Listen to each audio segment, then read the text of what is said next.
જય હિન્દ મિત્રો, આજે હું તમારું મોટર વ્હીકલ એક્ટની કેટલીક અગત્યની કલમો છે ને એના ઉપર ધ્યાન દોરીશ. તો તમે મોટર વ્હીકલ એક્ટમાં કલમ 130, 158, સેન્ટ્રલ મોટર વ્હીકલ રૂલ્સ 139 આ તમામ સેક્શનો જોશો ને તો એમાં એક અગત્યનો પોઈન્ટ લખેલો છે. અગત્યનો પોઈન્ટ એ છે કે કઈ વ્યક્તિ તમારા ડોક્યુમેન્ટ જોઈ શકે.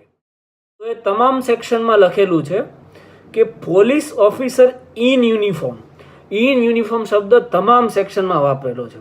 એટલે જે પણ વ્યક્તિ તમારું વાહન અટકાવે, તમારા ડોક્યુમેન્ટ ચેક કરે અને તમારા ઉપર મેમો ફાડે તો એ વ્યક્તિ યુનિફોર્મમાં હોય એ ખૂબ જ અનિવાર્ય છે. હવે એક પ્રશ્ન એ છે કે યુનિફોર્મ કોને કહેવાય, બરાબર? તો યુનિફોર્મ એટલે શું? ખાલી ખાખી વર્દી પહેરવી એને યુનિફોર્મ ના કહેવાય, બરાબર? યુનિફોર્મની અંદર ખાખી વર્દી, તમારી નેમ પ્લેટ, બેલ્ટ, શૂઝ અને ઉપરની કેપ જેને કહેવાય ટોપી, બરાબર? એ તમામ વસ્તુ ભેગી થાય ને ત્યારે એક યુનિફોર્મ બને. એટલે જે પણ પોલીસ અધિકારી તમારી પાસેથી દંડ વસૂલ કરે છે ને તો ત્યારે જુઓ કે પોલીસ ઓફિસર પ્રોપર યુનિફોર્મમાં છે. જો એ પ્રોપર યુનિફોર્મમાં નથી ને તો એ તમારી પાસેથી દંડ વસૂલ કરી શકે ને એટલી સત્તા એની નથી. હવે અહીંયા સૌથી અગત્યનો પ્રશ્ન એ છે કે કયા પોલીસ અધિકારીઓ દંડ વસૂલ કરી શકે, બરાબર?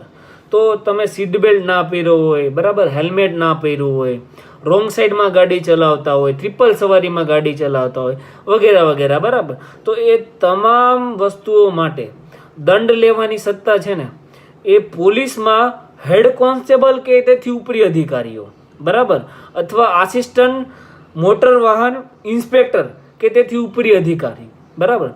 એટલે તમને કઈ રીતે ખબર પડશે કે હવે હેડ કોન્સ્ટેબલ કોણ છે અને આસિસ્ટન્ટ ઇન્સ્પેક્ટર કોણ છે, બરાબર?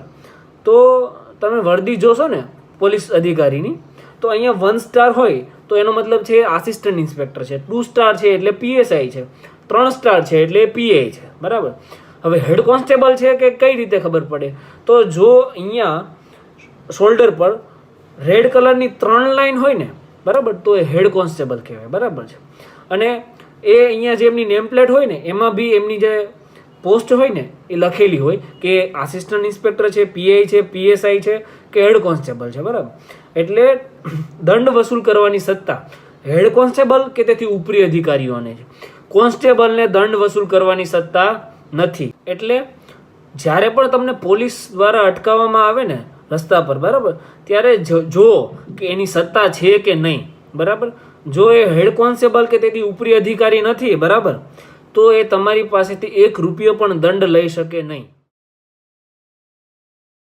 હવે આપણે વાહન ચલાવીએ ને ત્યારે તમામ ડોક્યુમેન્ટ સાથે રાખવા એ જરૂરી છે. પણ ક્યારેક એવું પણ થાય કે આપણે કોઈ બીજાનું વાહન લઈને જતા રહ્યા તો આપણી પાસે તમામ ડોક્યુમેન્ટ નથી, બરાબર છે? તો જો તમારી પાસે એક પણ ડોક્યુમેન્ટ અથવા કોઈ એક ડોક્યુમેન્ટ નથી, ઘરે ભૂલી ગયા છો, બરાબર, તો એની માટે તમારે 500 રૂપિયા ફાઇન ભરવો પડે. નહીં કે ગાડી પોલીસવાળાઓ જમા કરી શકે, બરાબર? તમારી પાસે કાગળિયા છે પણ તમે ઘરે ભૂલી ગયા છો, બરાબર, તો પોલીસ માત્ર ને માત્ર તમારી પાસેથી 500 રૂપિયા દંડ લઈ શકે, બરાબર? અને તમને એક એકનોલેજમેન્ટ ઇસ્યુ કરશે, બરાબર?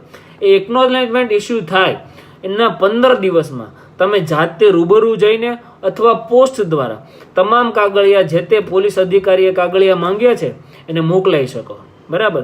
અને એની માટે માત્ર ને માત્ર તમારે 500 રૂપિયા દંડ ભરવાનો છે, નહીં કે તમારી ગાડી જમા કરાવવાની છે.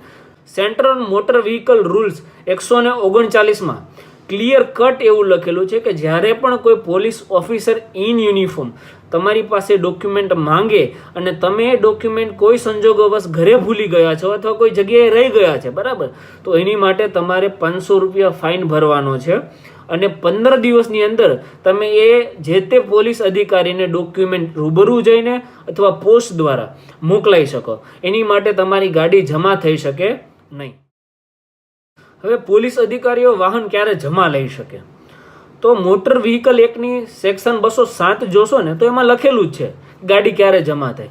જ્યારે તમારી પાસે લાયસન્સ ના હોય, તમારી પાસે આરસી બુક ના હોય, અથવા વાહન ચલાવનાર અંડર એજ હોય, બરાબર, અથવા તમે રોડ પર વાહન ચલાવવાની કોઈ સંજ્ઞાઓ ના ફોલો કરો, રોંગ સાઈડમાં વાહન ચલાવો, રેડ લાઇટ જમ્પ કરો, બરાબર, તો તમારું વાહન જપ્ત થઈ શકે.